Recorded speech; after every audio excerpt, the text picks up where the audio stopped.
बगदादमधील अमेरिकी दूतावासावर इराणनं हल्ला केलाय। आखाती युद्धाचा 15वा दिवस आहे। इराणकडून सुडाच्या भावनेनं प्रतिकार केला गेलाय।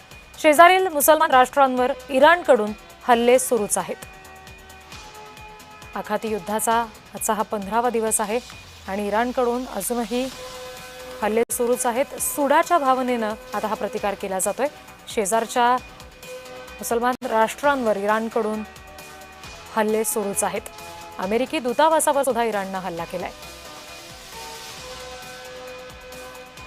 या सगळ्या संदर्भात बोलण्यासाठी निवृत्त लष्करी अधिकारी ब्रिगेडियर हेमंत महाजन सर सध्या आपल्याशी जोडले गेलेले आहेत।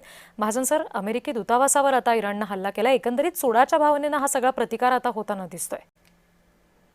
असं आहे, इराण अमेरिकेच्या बेललँडवरती हल्ला करू शकत नाही, कारण अमेरिका तिथून फार दूर आहे। तर ज्याच्यावरती ते हल्ले करू शकतात त्या जागा म्हणजे आखाती देशात किंवा मिडल ईस्ट मध्ये ज्या देशामध्ये अमेरिकेचे लष्करी बेसेस आहेत, जसं ओमान मध्ये आहे, कुवैत मध्ये आहे, UAE मध्ये आहे वगैरे वगैरे, तर त्याच्यावरती हल्ले होत आहेत।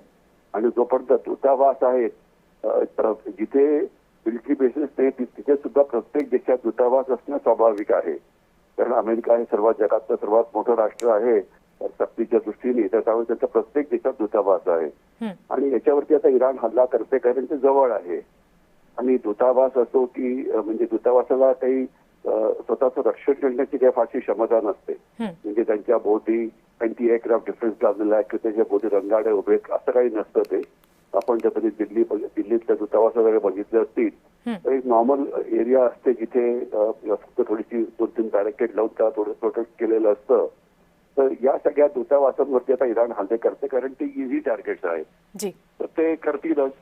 आणि थोड्याफार प्रमाणामध्ये अमेरिका तिथे आता आपली सिस्टीम पण हलवत आहे, तरी त्यांचे एक्सपिडिशनरी फोर्स वगैरे जे त्यांचे कमांडोज आहेत ते तिथे हलवायला सुरुवात केलेली आहे। त्याच्यामुळे काही प्रमाणात त्यांना रक्षण करता येईल, पण हे स्वाभाविक आहे, हे एक ऑल आउट वॉर आहे।